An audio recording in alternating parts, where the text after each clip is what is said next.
आंध्र प्रदेश कई नदियों का गढ़ है, जैसे गोदावरी, कृष्णा, स्वर्णमुखी, पेन्नार, तुंगभद्रा, वंसाधर, नागवाली, मंजीरा, प्राणहिता, मूसी इत्यादि। परंतु इस भूमि का यश केवल इन नदियों के कारण नहीं है। आंध्र प्रदेश के दक्षिण हिस्से में झीलों की श्रृंखला चेरुवु, कृष्णा और गोदावरी के तट पर बनाई गई थीं और इनसे आंध्र प्रदेश का यश और बढ़ा है। कुल मिलाकर 53,000 झील और तालाब हैं, जो कि करीब 1000 वर्ष पूर्व बनाए गए थे।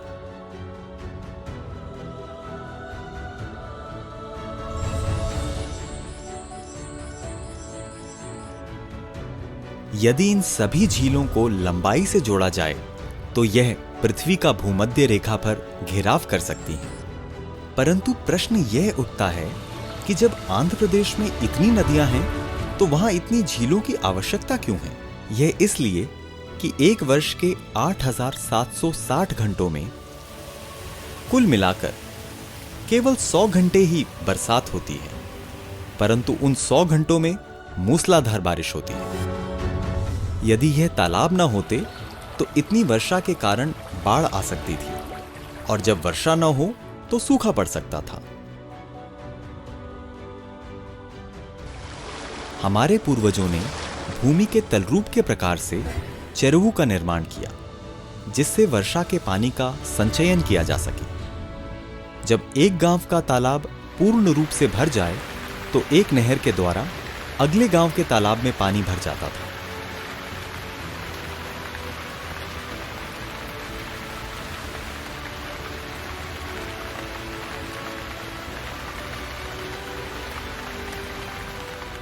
उपग्रहों के माध्यम से इन तालाबों की तस्वीरें देखने से यह पता चलता है कि इनमें से कई झीलें अभी भी अस्तित्व में हैं। भूमि के 1/6 हिस्से में फैली ये झीलें पूरे साल भर वातावरण में सही मात्रा में उमस भी बनाकर रखती हैं। इससे तापमान भी संतुलित रहता है और भूमि भी स्वास्थ्यप्रद रहती है। इससे फसल भी अच्छी मात्रा में उपजती है।